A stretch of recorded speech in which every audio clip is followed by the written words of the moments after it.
পদ্মা পাড়ের রাজশাহী আমের রাজ্য প্রাকৃতিক সৌন্দর্য পরিষ্কার পরিচ্ছন্ন জেলা হিসেবে দেশব্যাপী খ্যাত। তবে পদ্মার পানি সংকট এই বিভাগীয় শহরকে ফেলেছে নানা সংকটে। প্রত্যাশিত ব্যবসা প্রতিষ্ঠান না গড়ে ওঠায় জেলায় তীব্র হয়েছে বেকারত্ব সমস্যাও।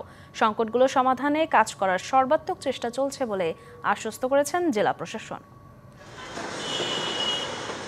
২৪০০ বর্গ কিলোমিটার এলাকা নিয়ে গঠিত দেশের উত্তর পশ্চিমাঞ্চলের সীমান্তবর্তী জেলা রাজশাহী, সেই সাথে বিভাগীয় শহরও। অবস্থানগত কারণে দেশের বিশেষ শ্রেণীভুক্ত জেলা, দেশের পুরাতন জেলাগুলোর মধ্যেও অন্যতম। এই জেলাকে বলা হয় আমের রাজ্য। এছাড়াও প্রাকৃতিক সৌন্দর্য ও পরিষ্কার পরিচ্ছন্ন জেলা হিসেবে দেশব্যাপী বিখ্যাত রাজশাহী। সব ধরনের শাকসবজি বেশি ফলনের কারণে রাজশাহীকে সবজি ভাণ্ডার বলা হয়। রাজশাহীর পদ্মা নদীর যে অবস্থা আগে ছিল তা এখন আর নেই। নদীতে পানির প্রবাহ কমে যাওয়ার ফলে জীববৈচিত্র্যে এর প্রভাব পড়েছে। তাই এ অঞ্চলে পানির যে সংকট আছে তা দূর করতে পদ্মার পানি প্রবাহ বাড়াতে হবে বলে জানান গবেষকরা। প্রাপ্য জল যদি আমরা পাই তাহলে পাশের যে নদীগুলো আছে এই সকল নদীগুলো দিয়ে তখন আমরা কিন্তু বরেন্দ্র অঞ্চলে সেচ কাজে ব্যবহার করলে কিন্তু কৃষিতে আমরা তার একটা সুফল পাবো। নদীর সাথে নারীদের সম্পর্ক অতুলনীয়, কারণ নদী ভালো থাকলে নারীরা ভালো থাকে, জানান সমাজকর্মীরা। বরেন্দ্র অঞ্চল যেহেতু খরাপ্রবণ অঞ্চল, সেহেতু নদীর প্রবাহ কমে গেলে আসলে বরেন্দ্র অঞ্চলের মানুষের উপরে সব থেকে বেশি প্রভাব পড়ে এবং তার মধ্যে সব থেকে বেশি প্রভাব পড়ে একজন নারীর উপরে। শিক্ষার নগরী রাজশাহী হলেও এখানে গড়ে ওঠেনি ব্যবসা প্রতিষ্ঠান, তাই বেকারত্বের সংখ্যা বাড়ছে দিন দিন।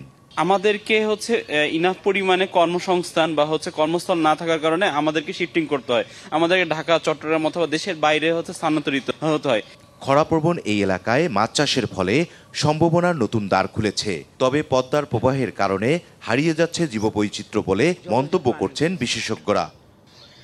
অনেক প্রাণী বিলীন হয়ে গেছে, বিলুপ্ত হয়ে গেছে। প্রায় 10 প্রজাতির মাছ বিলীন হয়ে গেছে। দীর্ঘমেয়াদী পরিকল্পনা হাতে নিলে রাজশাহী সিল্কের সম্ভাবনার দ্বার খুলবে মত গবেষকদের। সরকারের পাশাপাশি প্রাইভেট সেক্টরও যদি একটা দীর্ঘমেয়াদী পরিকল্পনা নিয়ে এগিয়ে আসতে পারে তাহলে রাজশাহীর এই হারিয়ে যাওয়া সিল্ক আবার ফেরত আনা যাবে।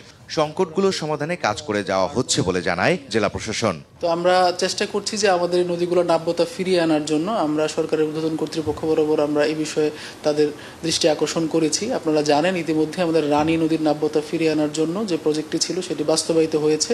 জেলার সার্বিক আইনশৃঙ্খলা পরিস্থিতি ভালো রয়েছে বলে দাবি পুলিশের। ব্যাটারি চালিত অটোরিকশায় চলাচলের ব্যাপারে সবাইকে সচেতন হবার পরামর্শ দেন পুলিশের এই কর্মকর্তা। ইকবাল অনিক, ডিবিসি নিউজ, রাজশাহী।